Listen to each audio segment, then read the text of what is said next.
Welcome to the Veil of Truth, your passport to the stories that matter, globe showing Europe, Africa. I'm thrilled you're here. Let me know in the comments where you're tuning in from around the world. Chapter 1, The Arrival at Rosewood Manor. The carriage wheels clattered along the gravel drive, stirring small clouds of dust beneath the afternoon sun. Through the open window, Hercule Poirot admired the blooming rhododendrons and azaleas that framed the approach to Rosewood Manor, a venerable Georgian pile set upon the gentle rise of the Yorkshire moors. A moderate breeze carried the faint scent of heather and the distant babble of a brook, lending the scene a certain pastoral tranquility. Yet the detective's emerald eyes, sharp beneath his meticulously groomed moustache, perceived at once an undercurrent of unease in this picturesque setting. "Mon ami," he murmured to his faithful valet, Monsieur Japp, who sat opposite him, "there is more to Rosewood Manor than meets the eye. One does not summon Hercule Poirot at the 11th hour without good cause."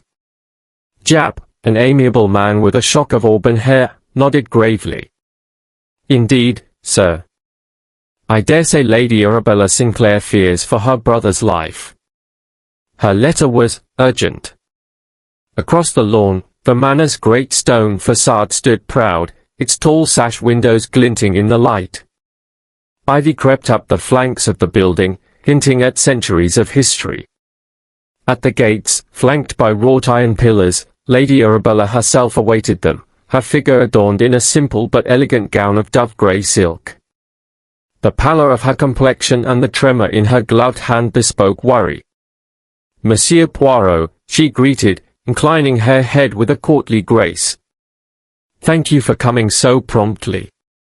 Her voice fractured slightly on the last word. Poirot stepped down with a flourish, his polished shoes tapping the cobbles. "Madam," he responded smoothly, "it is always my pleasure to be of service. Pray, tell me what has transpired." Lady Arabella led him through the wrought iron gate and up the shallow stone steps. As they entered the marble-fitted hall, portraits of Sinclair ancestors gazed down, accosting them with aristocratic disapproval. Tapestries, rich with the family's heraldic lion, muffled their footsteps. Poirot's gaze noted every detail, the slight scuff on the mahogany floor, the faint echo of voices behind closed doors, the curious pattern of dust on an ornate table. In truth, Lady Arabella began once they reached the oak-panelled drawing-room, "My brother Edward has disappeared. He was last seen 2 nights ago, after dinner. He retired to the library as was his custom, and never emerged." She paused, pressing her hand to her chest. "He left no note. The servants speak of hushed conversations wherein his name is spoken in fearful tones. And," she hesitated, "of ghostly footsteps in the corridors at night." Poirot inclined his head. "Superstitions are natural, madam, when one's heart is anxious. But let us be guided by facts rather than phantoms. Have the police been informed?" Lady Arabella shook her head, a single pearl earring catching the light. "I wished first to ask you, monsieur. Edward is the pillar of our family. To involve the police so soon would scandalize the estate." The detective's moustache twitched with sympathy. "Very well. Let us begin with the scene of his disappearance." He cast a brief glance at the ancestors' portraits. "Permit me a moment to compose my thoughts, then we shall proceed." Left alone, Poirot seated himself in a high-backed chair beneath a grand chandelier. He closed his eyes, folded his fingers, and allowed the tranquility of the room to brush away distraction. Inwardly, his little grey cells whirred into life. He pictured the journey from London, the distressed note from Lady Arabella, the hush that lingered among the servants, and the vaguely fearful glance in her eyes as she had spoken of ghostly footsteps. Thus did he assemble the first fragments of his mental mosaic. Soon, Lady Arabella reappeared, accompanied by Mr. Hawthorne, the long-serving butler, whose expression was one of polite consternation, Miss Florence Sinclair, Edward's elder sister, whose high cheekbones and severe brow bespoke a woman accustomed to command, Miss Beatrice Maynard, the governess, furtive and observant in equal measure, Dr. Samuel Pritchard, the family physician, whose spectacles gleamed with professional detachment, Colonel Victor Grant, an old friend of Edward's from the Great War, his uniform plain but his bearing proud, and Lydia Barlow, a novelist of some repute, who had arrived the previous day to conduct research for her next Gothic romance. Poirot rose with dignity and offered each a courteous nod. "I thank you all for assembling. I am Hercule Poirot. I have come to assist in discovering what has befallen Mr. Sinclair." He paused, eyes sweeping the group. "I trust no one will mind my asking a few questions." No one demurred. Indeed, each seemed eager, some hopelessly so, to reveal what they knew. Poirot began with Lady Arabella. "Madam, you last saw your brother on the evening of the 21st, at dinner." She confirmed, voice low. "And he said nothing of going elsewhere?" "No, monsieur. He was his usual cheerful self. He smiled at dinner, spoke of a business trip to London. Then he retired to the library to finish some research." Poirot nodded, turning slightly. "Miss Maynard, as his governess, you spent many hours in his company. Did he mention anything of distress, financial or otherwise?" Miss Maynard's eyes darted to Miss Sinclair, then away. "He seemed preoccupied, monsieur, but would not confide in me. He checked some letters before our daily lessons, then locked them away in the desk." "Letters," echoed Poirot thoughtfully. He made a small mark on a notepad. "Colonel Grant, you have known Edward since your army days. Was he expecting anyone? Business associates, perhaps?" The colonel stiffened. "No one I know of. He did speak once of a creditor, a certain Mr. Farnsworth, but I understood Edward had settled the debt some weeks ago." Poirot's brow furrowed in miniature. "Settled, you say? And yet we have a disappearance." He glanced at Mr. Hawthorne. "Edward's valet, monsieur." Hawthorne inclined his head. "Yes, Monsieur Poirot. I brought him wine before he went to the library. He drank it, remarking that it soothed his nerves. I found his glass on the desk the next morning, but Mr. Sinclair was nowhere to be found." "Remarkable," murmured Poirot. "A man soothed his nerves before vanishing." He lifted a long finger. "And Lydia Barlow, you are a writer of the macabre. Did you notice anything in Edward's manner that might feed a new novel?" Lydia smiled wanly. "He seemed distracted, almost haunted. He spoke of discovering something about the family's past. He said it might shock us all." A collective murmur rose. Poirot raised a hand. "One moment. You suspect matters of the past. Yet Madame spoke of ghostly footsteps. All your statements are intriguing, yet none yet point to Edward's fate."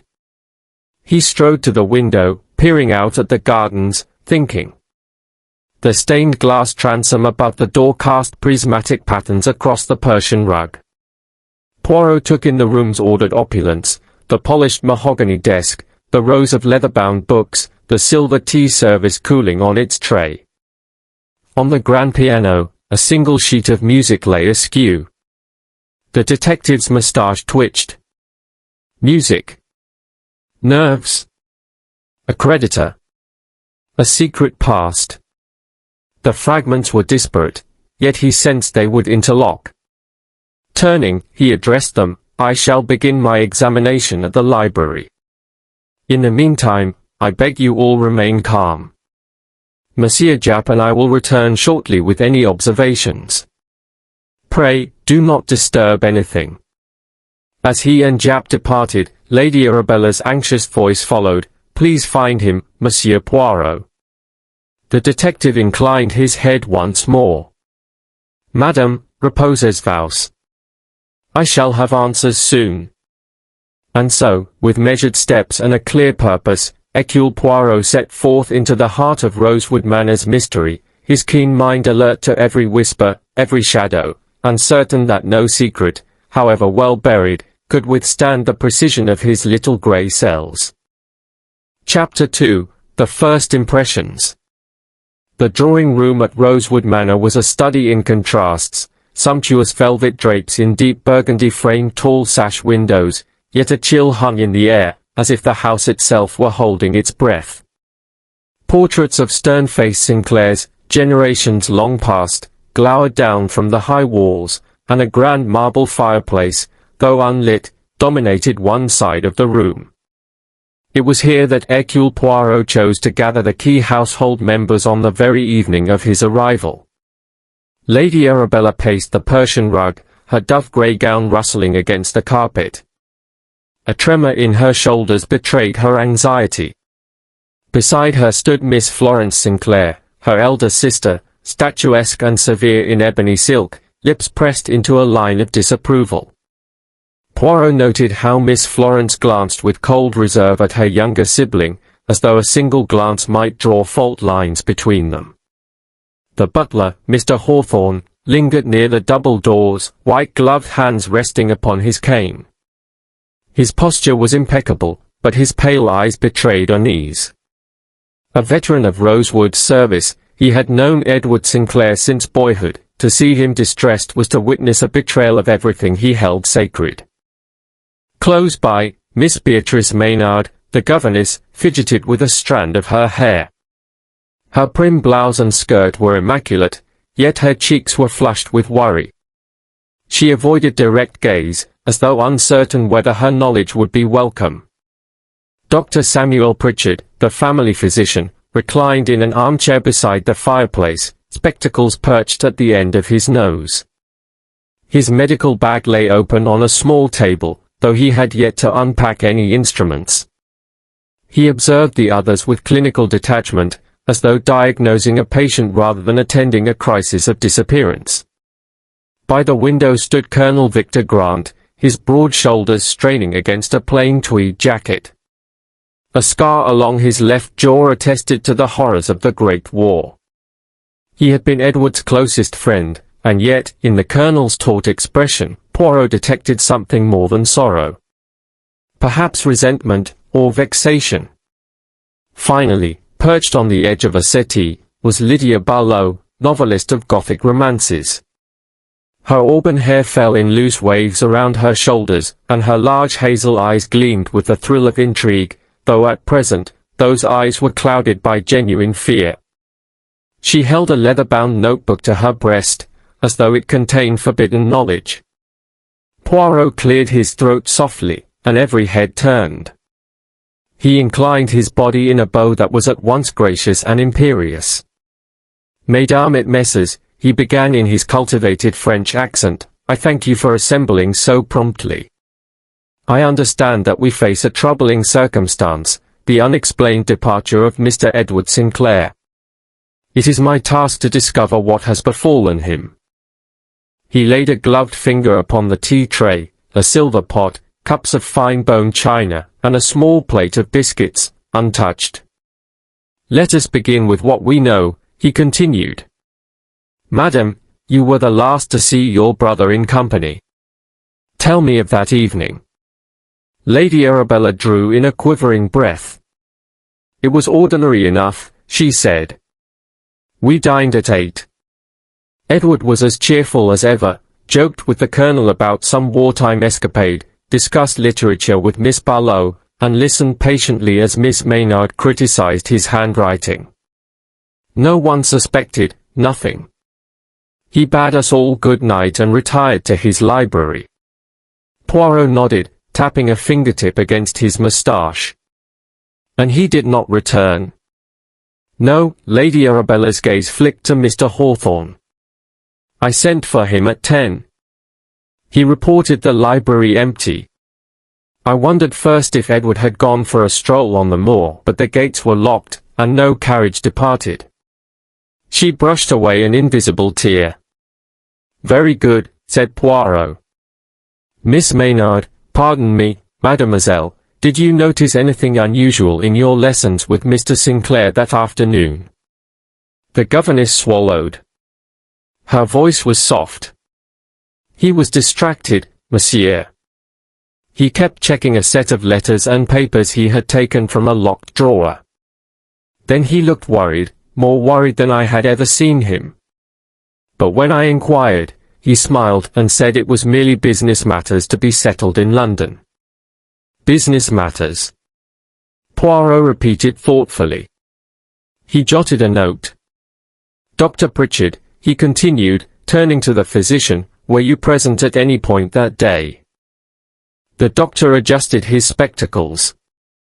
I visited the library at 4:30 to deliver Edward his tonic, he said, indicating the duffel bag beside him. He complained of sleepless nights and nerves frayed by family obligations, he said.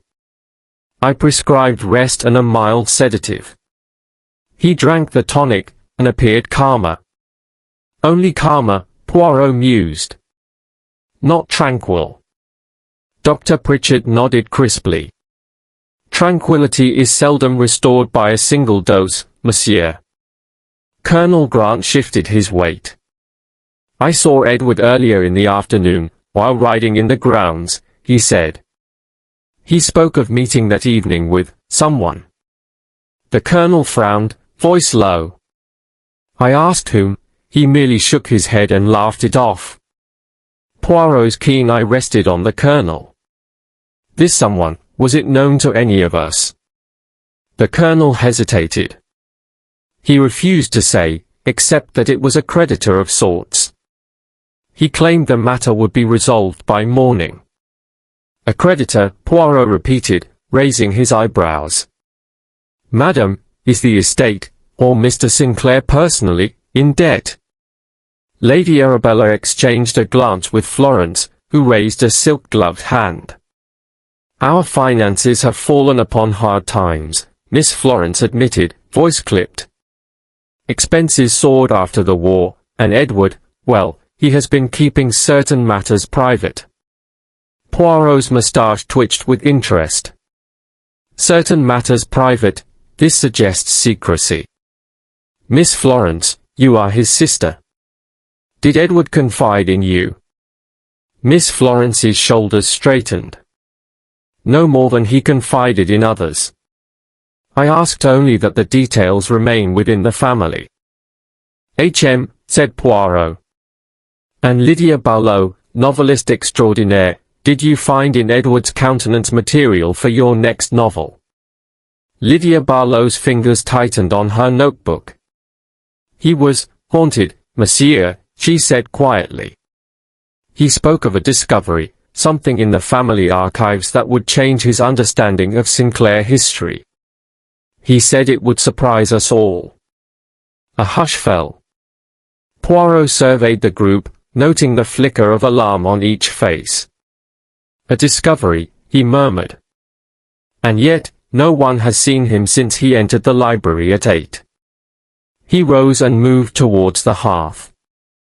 The chandelier above cast fragmented light, and the unlit grate gave the room a chill. He bent to peer at the rug, no footprints, no trace of struggle. Then he turned deliberately to Mr. Hawthorne. Monsieur Hawthorne, as butler, you would know every corridor and service entrance. Did you hear or see anything unusual after dinner? The butler's face was impassive. I heard nothing but the usual household sounds. Yet at midnight, I swore I heard footsteps above. I thought it the wind at first, but then a soft thud, as if something heavy was moved. Poirot's eyes lit. A soft thud, a moving of something heavy. He tapped his fingertips together. Interesting. He straightened and addressed them all. Mesdames et messieurs, I now have impressions aplenty, a worried brother, a sedative, a secret meeting, financial troubles, a hidden discovery, ghostly footsteps, and a thud in the night. Yet none explains why Edward Sinclair remains missing. He paused, letting the silence stretch. I shall examine the library at once. In the meantime, I beg you all to remain in the manor. No one must leave until we have accounted for their movements. Monsieur Japp and I shall return with our findings. I trust you will not disturb a single thing." As Poirot and Monsieur Japp left the drawing room, the household exchanged uneasy glances. Behind closed doors and sympathetic smiles lay secrets and suspicions, each person wondering whether the detective viewed them as friend or foe. Outside, the wind sighed through the ancient oaks, carrying a promise of revelations yet to come. And in that hush, Rosewood Manor settled back into its uneasy vigil, awaiting the precision of Monsieur Poirot's little grey cells. Chapter 3: Shadows in the Library. Late morning sunlight slanted through the tall windows of Rosewood Manor's library, illuminating motes of dust that danced like motes of fairy gold in the still air. The room lay silent save for the soft click of heterogeneous spined volumes sliding along their shelves and the distant murmur of servants below stairs. Hercule Poirot stood at the threshold, surveying the scene with unerring calm, his little grey cells already at work. The library was spacious and soberly elegant, oak panelling rose to meet the lofty ceiling, from which hung a brass chandelier, unlit. Heavy velvet drapes, the colour of aubergine, framed the leaded glass windows. Along one wall stretched a vast bookcase, its shelves sagging under the weight of leather-bound tomes. Opposite, a marble fireplace, cold and unlit, bore a carved coat of arms, a rampant lion clutching a sheaf of wheat. A pale blue rug, embroidered with silver thread, cushioned the floor beneath an imposing mahogany desk, its surface warped slightly by age. Poirot approached that desk with meticulous care, his gloved hands clasped behind his back. He noted first the position of the chair, turned away from the hearth, as though someone had risen suddenly and departed. On the desk's polished surface lay a scattering of papers, some neatly stacked, others crumpled as if in haste. A pair of reading glasses rested atop a leather-bound ledger, and a half-empty glass tumbler, still stained with the ghost of red wine, caught the light. "Observe, Monsieur Japp," Poirot murmured under his breath, gesturing discreetly with a slender finger. "The glass still bears traces of wine, but the level is low." He paused to sniff, and the sediment has settled. The wine was poured, then left to stand for at least an hour before someone departed. Evidently, Mr. Sinclair paused here after dinner, perhaps in reflection, or trepidation. Inspector Japp, standing dutifully by the door, made a brief note in his pocketbook. Poirot turned his attention next to the papers. He lifted the top sheet, a letter bearing an official crest, and read silently, his brow creasing in concentration. Then he replaced it and examined the sheet beneath, on which a series of hastily scrawled numbers was visible. He frowned, noting how the ink had smudged slightly at the edges, as though the writer's hand had trembled or been damp. "Curious," murmured Poirot. "Financial calculations, perhaps, though I perceive no headings. And yet the tremor in the handwriting suggests agitation.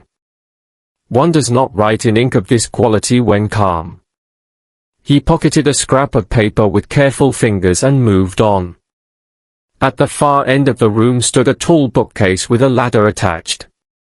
One shelf, slightly lower than the rest, bore a conspicuous gap where a volume had been removed.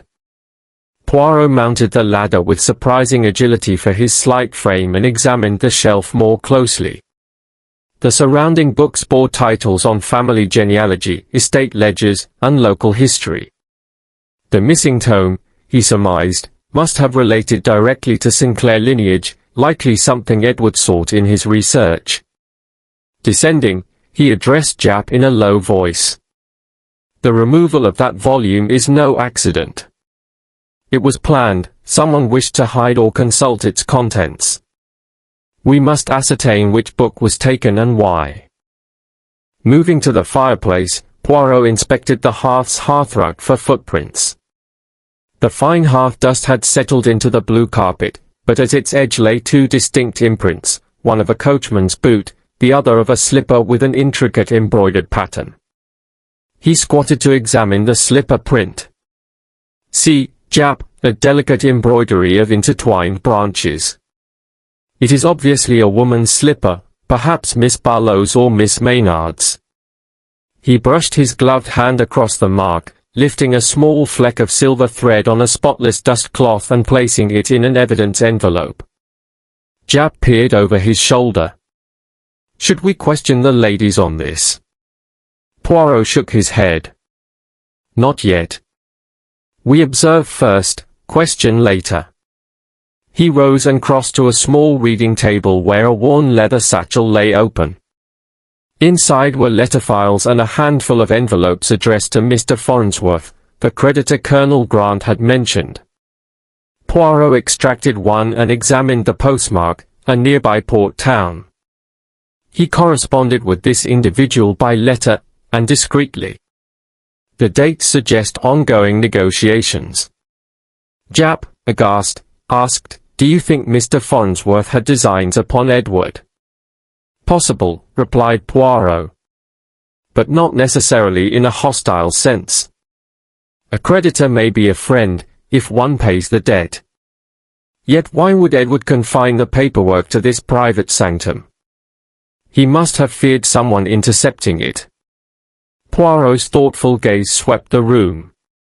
He proceeded to the window seat, where a scattering of newspapers lay. He picked up a local broadsheet and turned to the society column.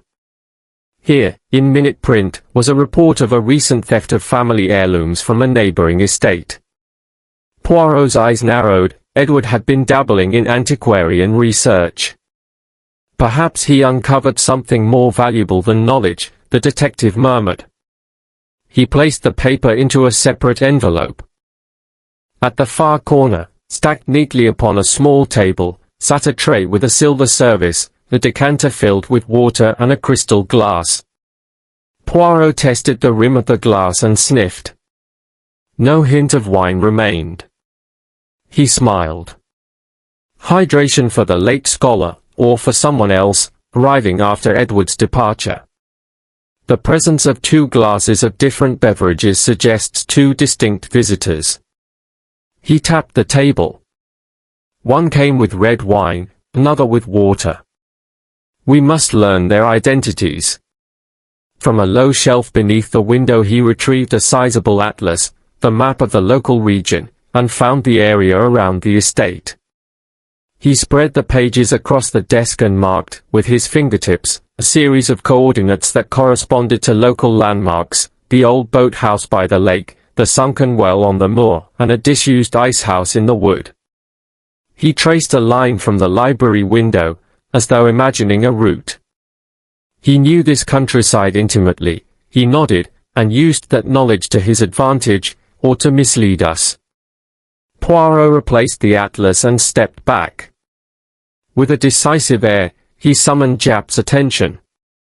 Mon ami, our initial impressions. Someone removed a book of significance. Someone left footprints of both masculine and feminine provenance. There is evidence of correspondence with Mr. Farnsworth, and possible awareness of recent thefts in the vicinity.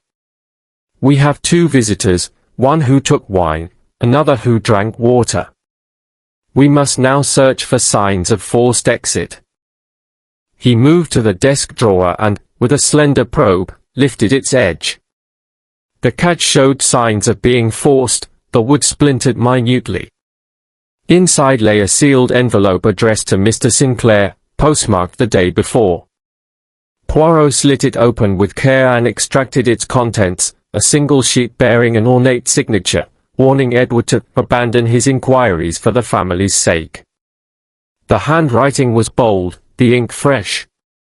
Poirot held it aloft. An explicit threat, he observed. He received this last evening, and yet did not flee. Instead, he remained here. Something stronger compelled him, curiosity, duty, or defiance. Poirot replaced the letter in its envelope and turned. His face was a mask of concentration. Mon cher Jap, we have much to pursue, cataloguing the missing volume, identifying the woman's slipper, tracing the two drinkers, and unraveling the significance of this threat. Let us return for questioning, but remain discreet. We shall begin with the butler's pantry. It might reveal which servants attended their masters, and at what times. There may be further clues to who came and went this fateful night. As they departed the library, closing the door softly behind them, the shelves stood silent once more, as if keeping secrets too weighty to share. Yet Poirot's keen mind buzzed with possibilities. Every book, every footprint, every scrap of ink was a thread to be pulled. And in the hush of the wood-panelled room, the detective knew that the answers lay hidden within those shadows, awaiting the light of his unerring intellect. Chapter 4: Whispered Secrets. Late afternoon sunlight filtered through the mullioned windows of Rosewood Manor's oak-panelled corridor, casting long shadows that stretched like silent sentinels. The hush of the house pressed in upon Hercule Poirot as he and Inspector Japp made their way toward the rose arbor in the formal gardens, a place Poirot chose deliberately for its privacy and because it overlooked the library's rear facade. Here, he planned to draw from the household members the whispered confidences that might expose motives hidden beneath polite facades. Lady Arabella, pale and composed, stood amid blooms of crimson and ivory roses. Her hand trembled slightly as she drew Poirot aside. "Monsieur," she said, voice low, "I have scarcely slept since Edward vanished. Each hour brings fresh fears." Poirot offered a gentle, reassuring smile. "Madam, your distress is natural. Yet the mind must be clear when confronting secrets. I have uncovered certain clues in the library." He reached into his waistcoat pocket and produced a small velvet pouch. "This silver thread I found in the hearth dust. It bears the embroidery of intertwined branches. Madam, do you recognize it?" Lady Arabella's eyes widened. She shook her head.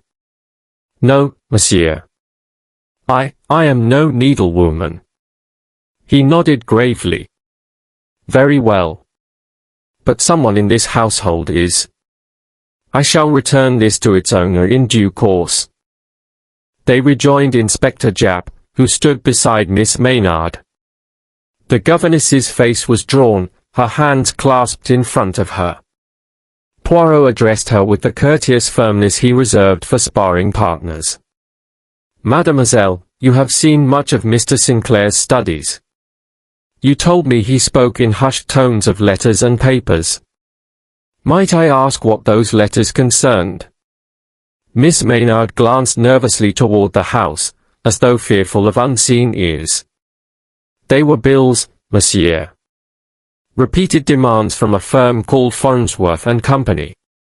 But there were others, envelopes without stamps, bearing only your name, addressed in a bold hand." "A bold hand," repeated Poirot. "Yes. I found an envelope under the desk, with a warning to abandon his research. I should like to see one of these unstamped letters." The governess hesitated, then withdrew a pale blue envelope from her apron pocket and handed it to him. Poirot examined the handwriting, sweeping curves, deliberate pressure, certain flourishes that bespoke confidence. He slipped it into his notebook. "Thank you. This will be useful."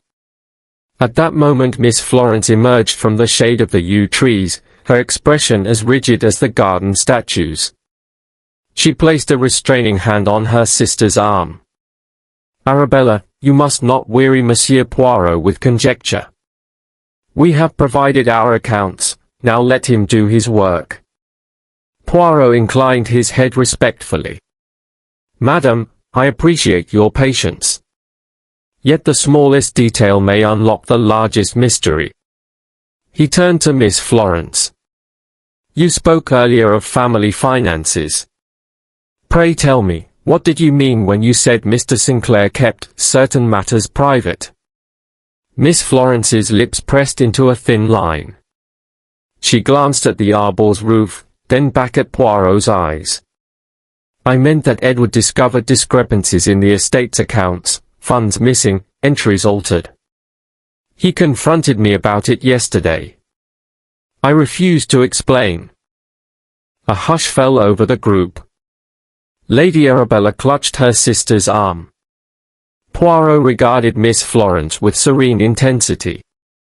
"And what reason did you give for your refusal?" Miss Florence drew in a steadying breath.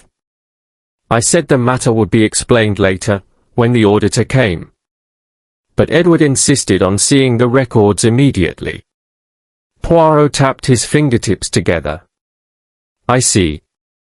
So he was upset, and you withheld information. Yet you meant to protect the estate, not harm your brother." She nodded curtly. "Protection has its limits, monsieur. Some possessions are better kept secret." Poirot's moustache quivered. "Indeed." He shifted his gaze to Colonel Grant, who lingered at the edge of the path, arms crossed. "Colonel, you and Mr. Sinclair shared many confidences during the war. You said he mentioned a meeting with a creditor. Did you know Mr. Sinclair was in debt?" The Colonel's jaw clenched.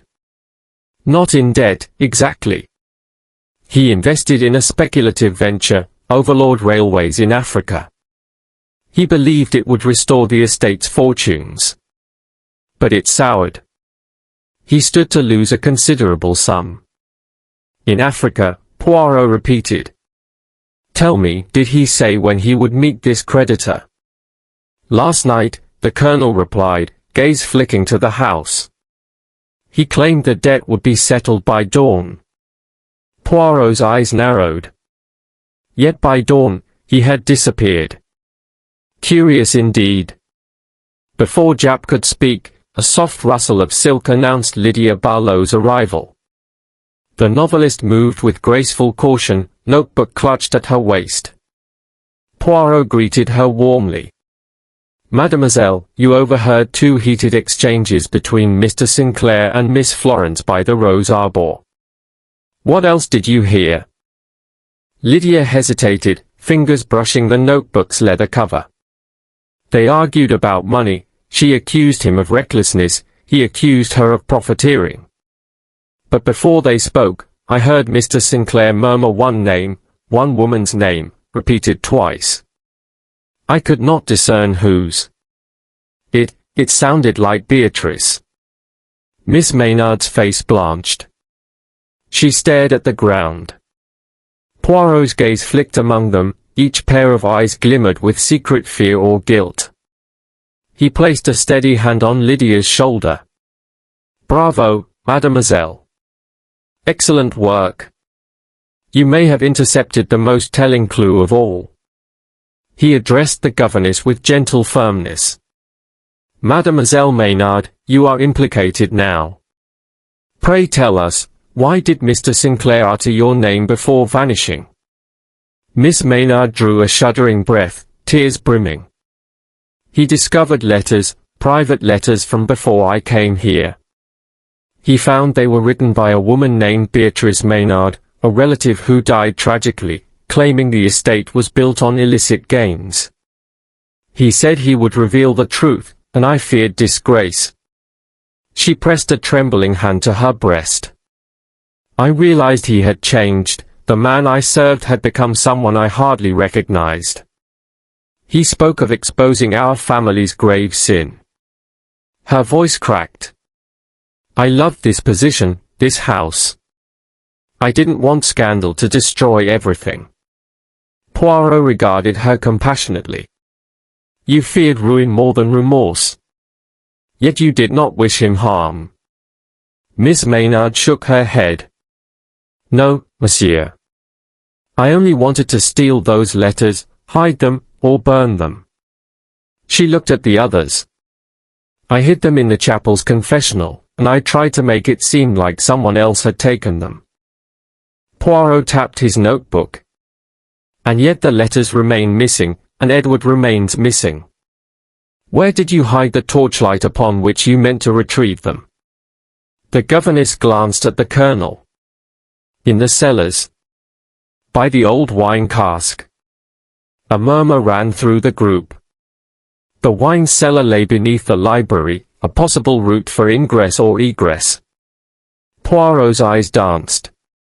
Interesting. And the water decanter I found in the library, who prepared that? A pause. Lady Arabella drew herself up. That was mine.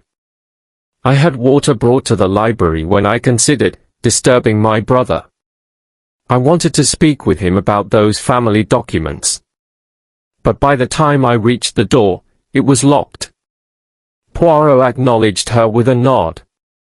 So you came prepared to parley, not to flee. He surveyed them all, each bore the sheen of anxiety, the undercurrent of motive. Yet the mystery deepened rather than resolved. He turned to Jap. Mon ami, our whispered secrets reveal tangled loyalties, protective deceit, financial peril, ancestral guilt. But where is Edward Sinclair? And who blocked his path? Stepping back, Poirot addressed the group.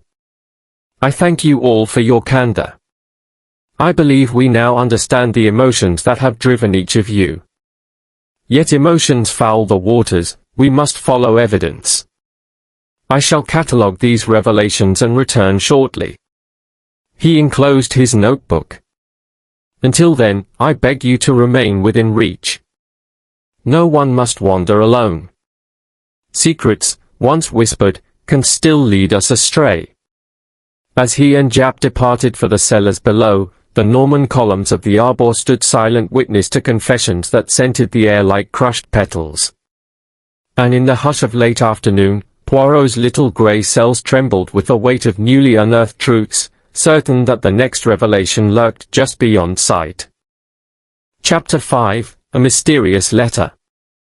Late that evening, as a dull mist crept over the moor and the lamps of Rosewood Manor flickered to life, Hercule Poirot returned to the drawing-room alone. The hush within was almost reverent, broken only by the ticking of the long case clock and the distant drip of condensation from the eaves. He seated himself before the mantelpiece, lit a slender cigar, and allowed his thoughts to settle upon the curious fragmentary evidence unearthed thus far, the missing genealogy volume, the twin footprints, the veiled threats. Each clue seemed to point in contradictory directions, yet Poirot delighted in such puzzles.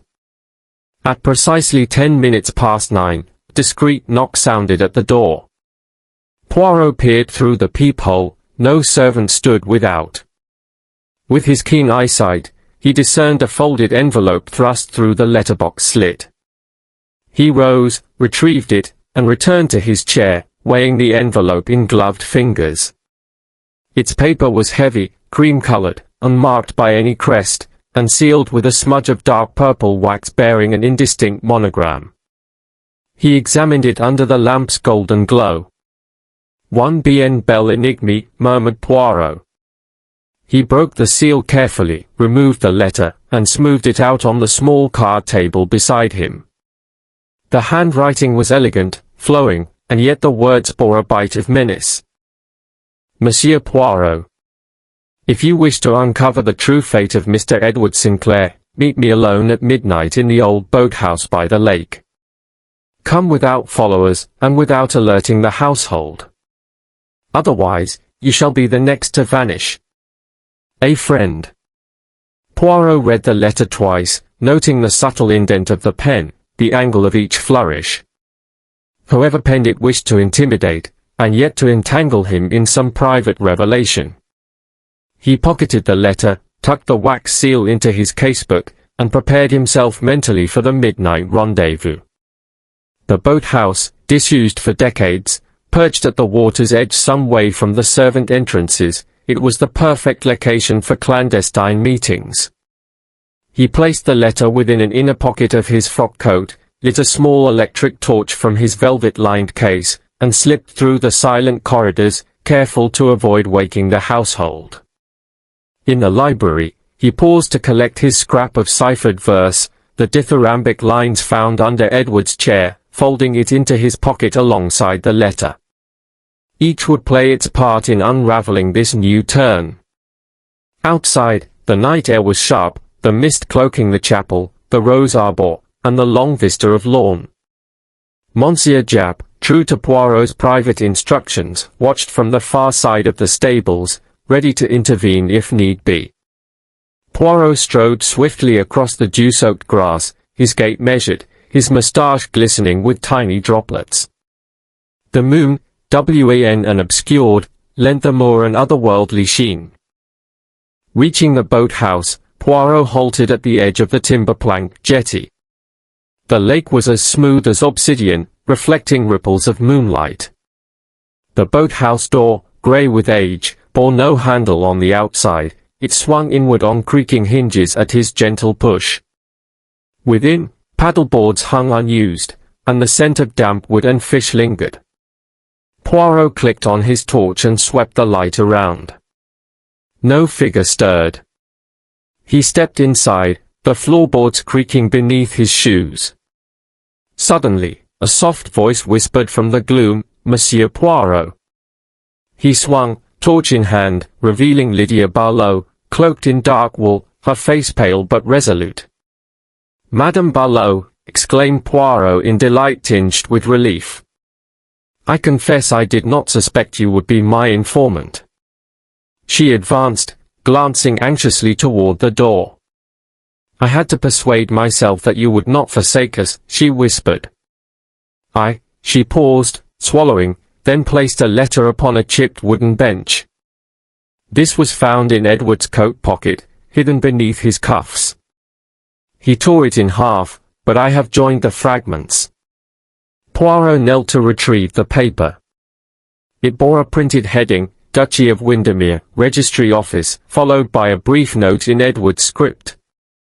"The truth of my birth lies buried beneath rose pillars, beneath the chapel's ancient floor. Seek there, and you will learn why I must vanish." He traced a trembling fingertip along the words. "The chapel beneath the rose arbour, where Miss Maynard once admitted she stole letters in fear of scandal." Now the ciphered rhyme and Edward's own note converged upon that hidden crypt, sealed for centuries. Poirot's mind raced. "Madame, you say you found this in his coat. Did anyone see you enter the stables?" Lydia shook her head. "I slipped away at dusk, telling the staff I wished only to gather inspiration for my writing. None questioned me.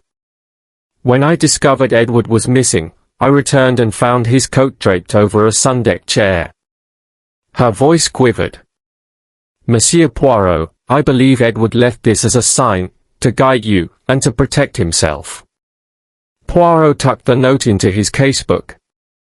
"Your courage is most admirable, mademoiselle. Yet one must question, who intercepted you? For this boathouse is not entirely deserted." He flicked his torch toward the far corner, where stood a wooden ladder ascending into a loft.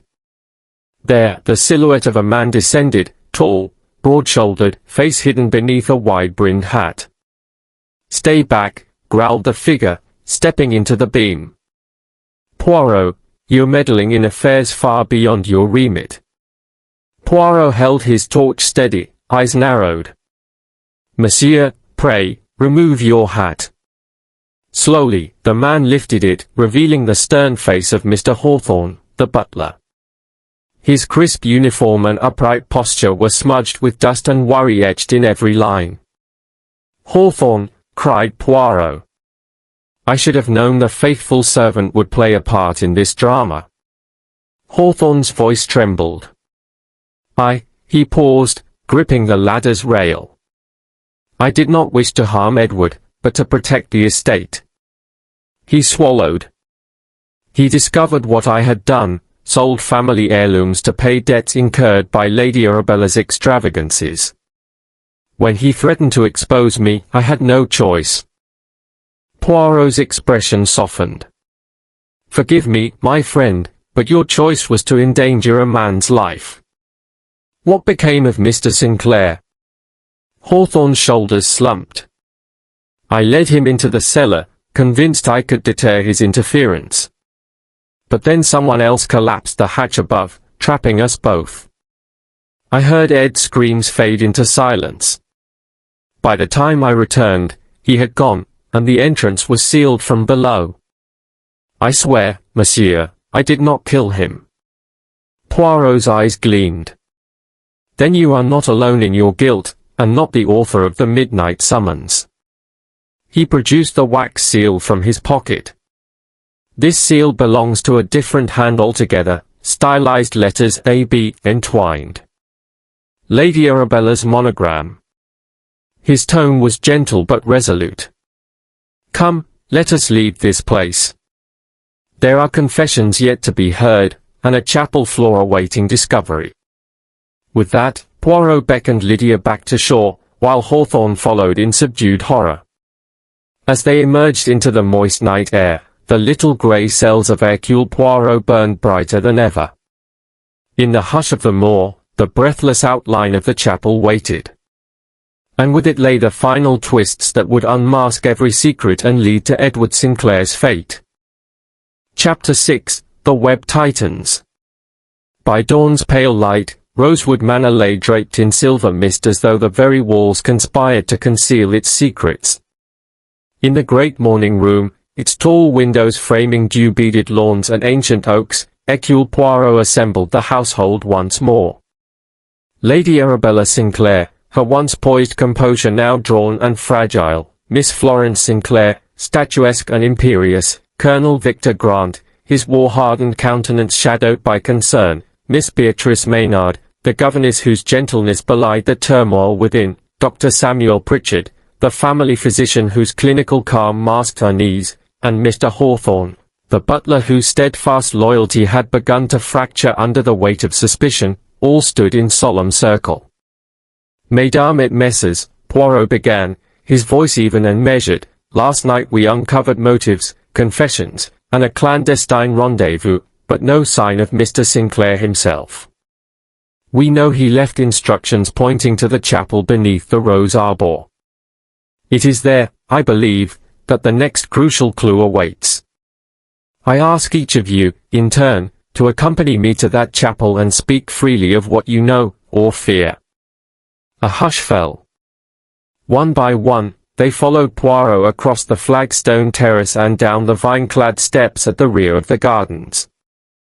The air was cool and still, the only sound the soft drip of dew from overhanging branches.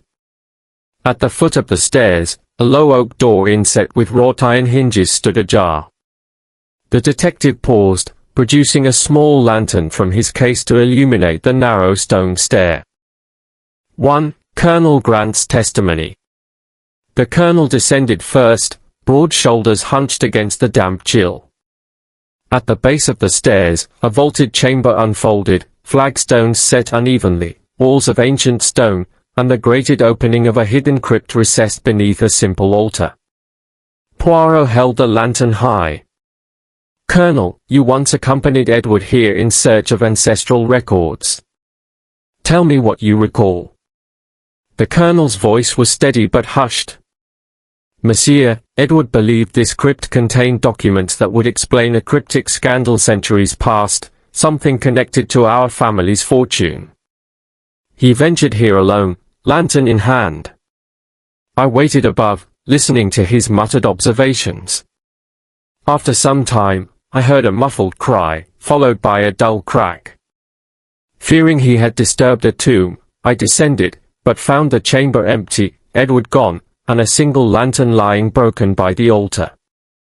Poirot examined the shattered glass and the scorch mark on a nearby stone. So you did not see him leave? The colonel shook his head. No, monsieur. By the time I returned with care, the crypt entrance had been resealed from below. 2. Dr. Pritchard's observations. Next, Dr. Pritchard stepped forward, his medical bag hanging inert at his side. Poirot gestured to a small stool near the crypt mouth. Doctor, you treated Edward's sprained ankle last evening. Yet a man in pain does not eagerly explore hidden chapels beneath his home. What did you observe? The physician cleared his throat. Monsieur Poirot, my treatment was cursory, some tincture and a light bandage. He complained of restless nights but insisted on clarity of mind. He did not mention clandestine visits to a crypt. He paused, then offered quietly, "When I administered his tonic in the library, I noticed he wore 2 gloves of mismatched pattern, one silk, one leather. He said only he had spilled wine on one and so changed. It struck me odd that he would attend to such minutiae before such an expedition." Poirot nodded thoughtfully, tucking this detail away. A mismatched pair, he anticipated something untidy. 3. Miss Maynard's confession. Miss Beatrice Maynard, slender and pale as a lily, trembled as she approached the altar steps. "Monsieur, I followed Edward here after he refused to speak of the letters I had hidden in the confessional. I meant only to beg him to cease his inquiries, fearing greater shame. When I found him studying markings on the altar slab, I attempted to call to him, but the lantern's flame flickered and went out. In the darkness, I stumbled and struck my head, losing consciousness. When I awoke, Edward was gone, and the hatch." She choked back tears. "It was closed. I fled in terror." Poirot regarded her kindly. "You meant no harm, mademoiselle, yet your lantern's fall may have trapped him for a time. Thank you for your honesty." 4. Miss Florence's admission. Miss Florence Sinclair, stoic as an ancient statue, stepped forward with measured grace. Poirot's eyes fixed upon her. "Madam, you told me you feared Edward would expose ancestral wrongdoing. Did you venture here to conceal evidence?" Her face hardened. "I did. I knew the crypt held a lead-lined reliquary said to contain parchments of dishonor. I entered last night, under cover of darkness, to remove and destroy them. I left before Edward descended. I heard nothing thereafter." Poirot pointed to the reliquary niche, its edges bearing fresh tool marks. "Your tools made quick work, but perhaps not quickly enough to escape notice." 5. Lady Arabella's revelation. Last came Lady Arabella, radiant despite her distress, clutching a sachet of rose petals. "Monsieur," she confessed, voice quivering, "my extravagance drove me to replace Edward's pearls with fakes last week. I feared scandal when he discovered them. I believe my grandmother hid the genuine pearls in this crypt, within the reliquary. I came to retrieve them, planning to repay our debts in secret. But by the time I arrived, the hatch was sealed, and I dared not force it." Poirot studied her closely. "Your rose petals mark your passage, an unconscious signature. But you intended restitution, not destruction." 6. The evidence converges. Alone beneath the vaulted roof, Poirot arranged the fragments of their testimonies in his mind. A concealed reliquary removed by Florence. A dropped lantern belonging to Maynard. A mismatched glove noted by Pritchard. A broken lantern glass and scorch mark observed by Colonel Grant. Sealed hatch trapping Edward. A threat letter bearing the initials, A.B., hidden in the library.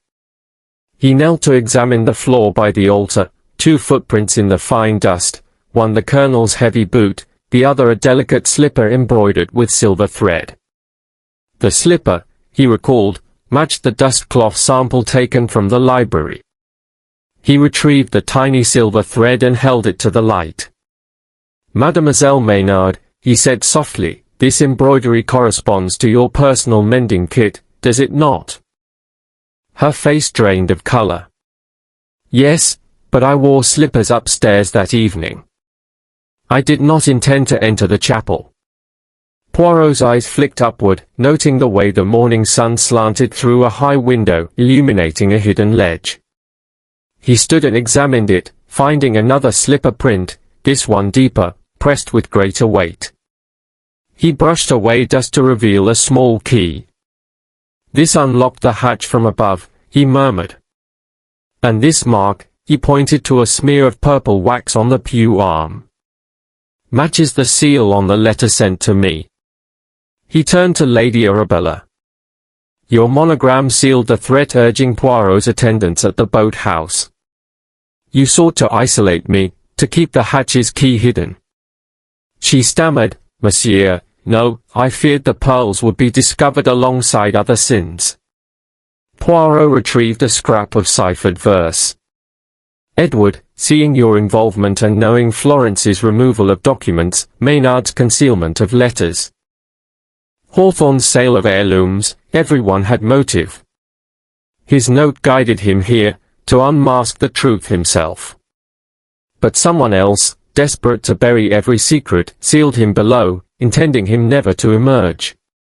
He produced the wax key, fit it in the keyhole, and turned. With a grinding protest, the hatch above opened. A muffled cough sounded from below. Poirot called, "Edward?" "It is I." A weak voice answered, "Poirot, help." Moments later, Lady Arabella and Colonel Grant slid aside the hatch, and Edward Sinclair, bruised and shaken but alive, was drawn up into the light. As he staggered into the chapel, flanked by his family, Poirot addressed the assembled household. "Justice need not be cruel," he said quietly. "Your fears and ambitions nearly cost a life. Yet Edward's perseverance and the purity of his purpose prevailed. Let this be a lesson, the meshes of deceit only ensnare the deceivers." Below the rose arbor, the crypt's dust stirred as Edward inhaled fresh air. Above, the morning sun broke through rolling clouds, casting Rosewood Manor in a forgiving glow. And in that peaceful light, Hercule Poirot's little grey cells rested, content that the tangled web had been unravelled at last. Chapter 7, The False Culprit. Late afternoon found Rosewood Manor's drawing-room bathed in a golden glow, its crimson drapes drawn aside to admit the waning sunlight. Outside, the wind whispered through the oak trees, as if nature herself awaited the evening's revelations. Within, Hercule Poirot stood before the assembled household, 7 faces etched with anxiety and curiosity. He raised a slender finger, his moustache bristling with anticipation. "Mesdames et messieurs," he began, "we have now traversed Rosewood's corridors, cellars, and crypts. We have heard your fears, your motives, your confessions. Yet Edward Sinclair remains missing, and the true architect of his peril eludes us still. I propose we recreate the sequence of events in this very room, so that all may witness how the threads intertwine, and perhaps, who has woven them most cunningly." He motioned to a writing desk upon which he had laid a neat array of evidence, the ciphered verse, the torn note of Edward's own hand, the purple waxed letter addressed to Poirot, the scrap of silver thread, the broken lantern glass, and, strikingly, a single white glove embroidered with a silver vine. Poirot picked up the glove. This was discovered in the library and again in the chapel. By its size and pattern, it belongs to one lady here. Yet 2 persons claimed slippers in the chapel. Whose glove is this? He cast his eyes around the room, every pair of eyes shifting in turn. Miss Florence drew a breath. "It is not mine," she declared stiffly. "My gloves are of leather, unembroidered." Her posture was as rigid as the marble bust of a Sinclair ancestor behind her. Lady Arabella gave a small shake of the head. "Nor mine," she said softly, glancing at her reticule. "My gloves are of floss silk, plain." Poirot placed the glove back on the desk. "Then it must belong either to Miss Maynard or to Miss Barlow." He fixed his gaze upon Beatrice Maynard, whose eyes glistened with tears. "Mademoiselle, you said you wore slippers embroidered to match your needlework. Yet you were in the chapel only to hide letters." She bit her lip. "Yes, I wore that glove, but I removed it when the lantern fell. I did not think to gather it." He turned to Lydia Barlow. "And you, mademoiselle? Your attire is simple walking shoes, not slippers." Lydia's cheeks flushed. I borrowed a pair of Miss Maynard's slippers when mine blistered. I left the glove behind by mistake. A murmur of surprise rippled through the room. Poirot smiled. Ah, an innocent swap. Yet it demonstrates how easily evidence can mislead. He swept the other items into a neat pile. Now let us consider the broken lantern glass and scorch mark. He held aloft a fragment of mica glass. This was found in the chapel beside the altar. Colonel Grant, you reported hearing a dull crack. The colonel bowed his head. Yes, monsieur. I feared Edward had disturbed a tomb. Poirot produced a small lamp burner. This scorch is not from fire, but from acid, pungent, bleach-like. Whoever destroyed the lantern did more than plunge the chamber into darkness, they sought to corrode wax seals and burn paper. He narrowed his eyes. And that acid bears the faintest trace of lavender oil, a distinctive scent. All eyes turned to Dr. Pritchard. His calm facade faltered. Monsieur Poirot, I keep tinctures in my bag. I had lavender tincture for Miss Arabella's nerves. He swallowed. But I used none here. Poirot placed the fragment aside. Then someone borrowed the tincture with malicious intent. He tapped the purple waxed letter. This seal bears Lady Arabella's initials. It summoned me to the boathouse, yet you were in the library, searching for your pearls. You had little time to send it yourself. Lady Arabella's face paled. I admitted sealing several letters, none threatening. To guide Monsieur Poirot's attention, yes, but not with this wording. This was too bold. So the letter was penned by someone with access to your seal, someone you trust. Poirot's eyes alighted on Mr. Hawthorne, the butler. Your duties include the safekeeping of family seals and documents. Hawthorne's shoulders sagged. Yes, monsieur. I assisted Lady Arabella in sealing correspondence. But I did not write those exact words. He cast his gaze downward. However, I did intercept that violet wax, Lady Arabella's, and feared you would not follow unless prompted. I wrote it to steer Monsieur Poirot toward the boathouse, hoping he might learn Edward's fate, and spare the shame of scandal. Poirot nodded. A misguided ramification, but not the ultimate crime. Now we come to the ciphered verse. He unfolded the scrap of paper with Edward's lines. Beneath the roses, pillars 4. The past's dark secret waits once more. A tombstone slides, a lantern falls. Only truth unlocks these walls. He read aloud, noting each emphasis. Edward meant this as instructions for his own safe retrieval, yet he could never have anticipated the sabotage of his lantern. He turned to Miss Maynard. Mademoiselle, you admitted dropping the lantern, but not destroying it. Who would add acid to its mechanism, ensuring complete darkness? Miss Maynard's tears glistened. I only knocked it over in panic. I would never harm him with acid. Poirot's gaze swept the others. Colonel, you carry gun-cleaning acids in your kit, do you not? The colonel's jaw tightened. Not here, monsieur.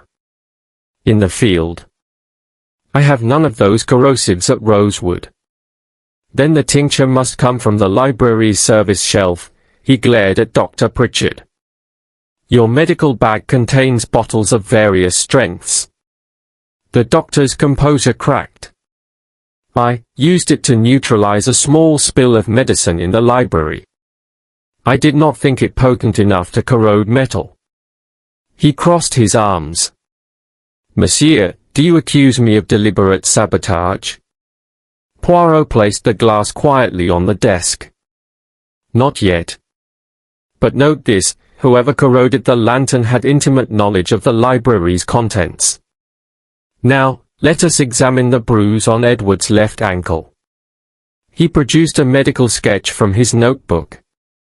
"Dr. Pritchard, you treated this. How severe was the sprain?" The doctor hesitated. "Moderate. He could walk steadily, but with discomfort. I recommended rest." Poirot tapped his cane. "Yet he ascended and descended the crypt steps with that injury, suggesting extraordinary determination, or compulsion."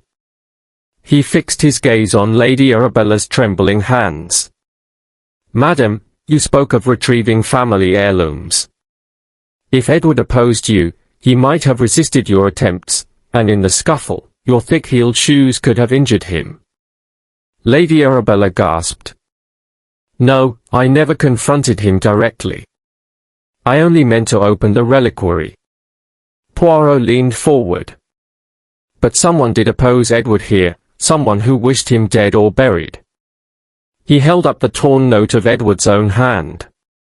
"He wrote that the truth lay beneath the chapel's floor. Someone else sealed him beneath the slab, later resealing it to trap him. That burial was no accident, it was a deliberate attempt on his life." Silence enveloped the room. Each person swallowed, exchanging glances of fear and suspicion. Poirot tapped the desk with a finality that echoed. "One person among you stands accused of attempted murder, and of conspiracy to hide Rosewood's darkest sin. Yet I shall not name them now. Instead, I propose we reconvene at midnight in the library, where the very evidence of our next step awaits, the missing genealogy volume." He swept a gloved hand over the other scattered items. "Follow me, if you dare, through corridors and hidden stairwells. Bring your courage, for the hidden tome lies at the heart of this mystery, and may reveal the final truths that bind us all." As the household departed to prepare, the detective allowed himself a rare smile. His little grey cells hummed with satisfaction, a false culprit unmasked, a safer culprit revealed, and the true villain yet to be found. Outside, the wind sighed over the moors, and within Rosewood Manor, the promise of midnight's revelations cast a thrilling chill upon every heart. Chapter 8, Poirot's Revelation. Night had fallen over Rosewood Manor, and the corridors lay silent beneath the flickering glow of brass sconces. In the grand drawing-room, the heavy drapes were drawn, and a solitary lamp cast its pool of light upon the group gathered before Hercule Poirot's poised figure. 7 faces, each marked by tension, guilt, or apprehension, turned expectantly to the detective, whose little grey cells had by now sifted every shred of evidence. Poirot smiled gently, steepling his fingers. "Mesdames et messieurs, we have reached the end of our inquiry. Tonight, I shall lay before you the chain of events that led to Edward Sinclair's disappearance, expose the hand responsible, and reunite him with those who love him." He paused, letting the hush deepen. "Shall we begin?" Lady Arabella Sinclair drew a faint breath and inclined her head. Miss Florence's lips pressed together in a firm line. Colonel Grant's gaze was sombre. Dr. Pritchard's calm facade betrayed only the slightest tremor of anticipation. Miss Maynard and Lydia Barlow exchanged worried glances, and Mr. Hawthorne stood with head bowed, awaiting his fate. "First," Poirot began, "let us recall Edward's final evening among us. He dined here at 8, cheered by the company of Colonel Grant, amused by Lydia's tales, gently reproached by Miss Maynard for his overdue letters, and troubled, though he did not admit, to the news of financial strain. He retired to the library, poured himself a glass of red wine, and began his research into the Sinclair archives. He tapped a small scrap of vellum. Under his chair, he found this ciphered verse, pointing to the chapel beneath the rose arbor. He read it and resolved to descend there alone, to unearth the truth of his lineage.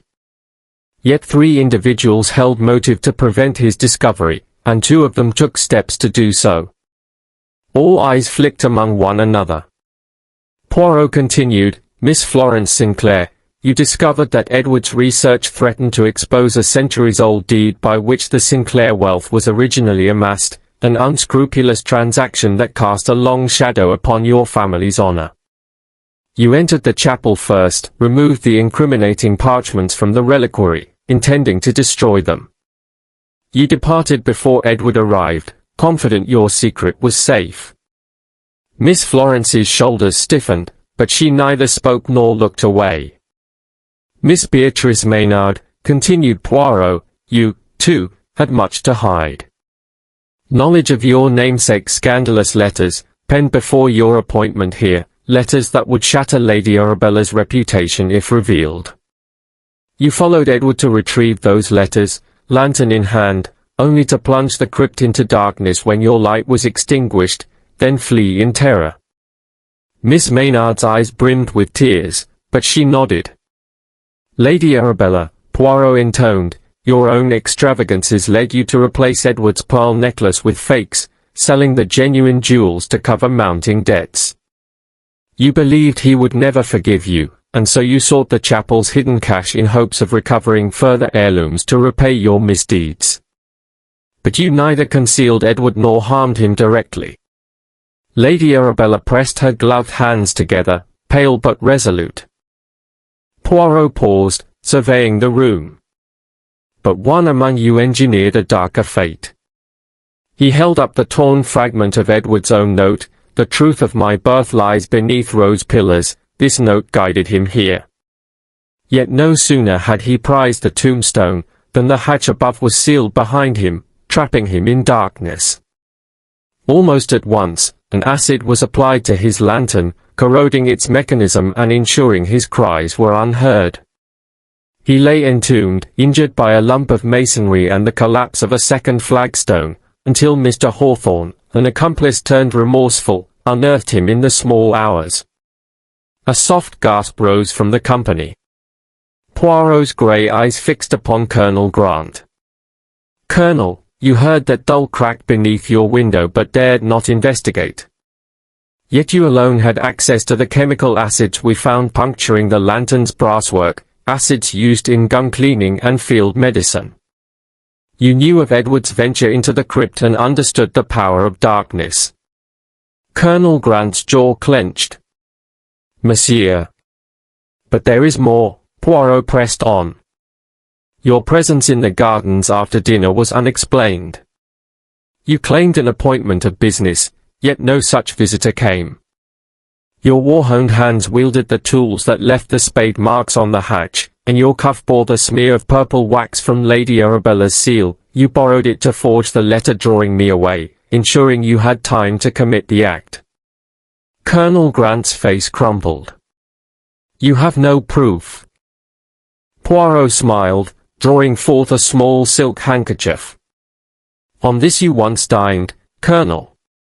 You habitually dab your brow in that exact fashion.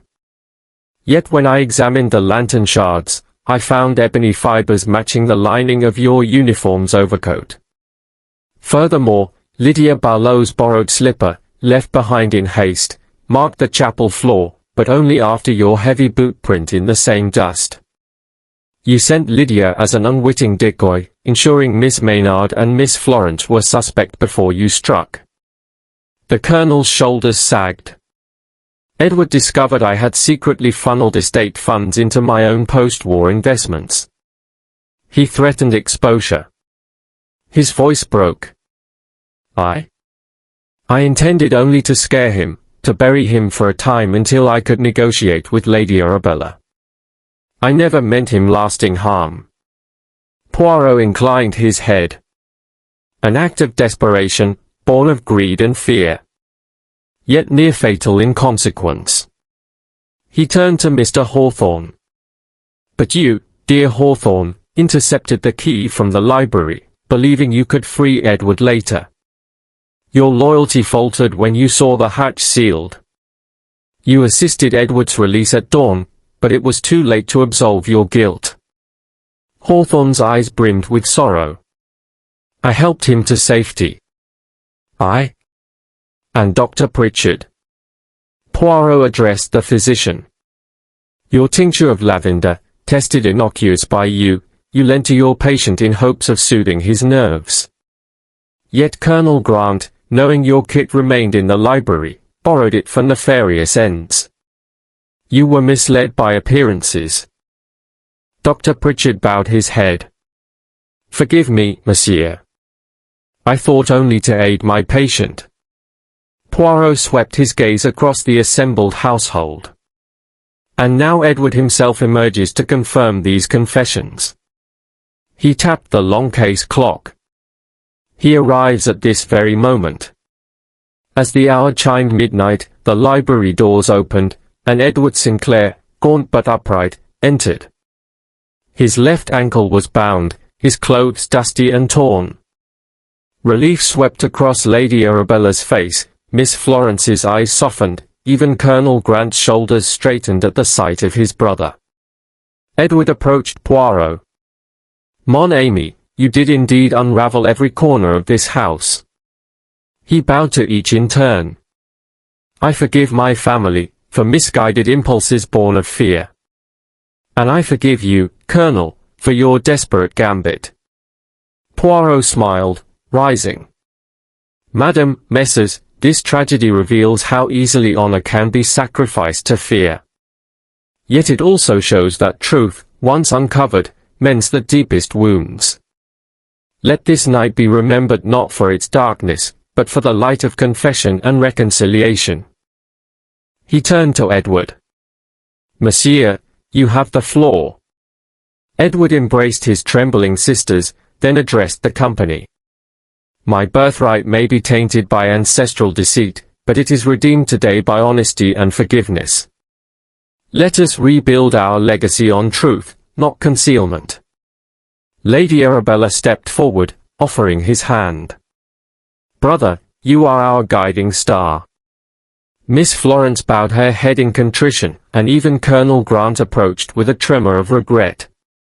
Poirot's moustache bristled with satisfaction. And so ends our mystery, its threads untangled by the simplest of truths, the strength of family bonds, the power of confession, and the precision of a certain little Belgian detective's little grey cells. With that, he took his leave, his dignified silhouette receding down the corridor. Behind him, Rosewood Manor exhaled as though released from a long-held breath, its shadows banished by the brilliance of revelation and the promise of a new dawn.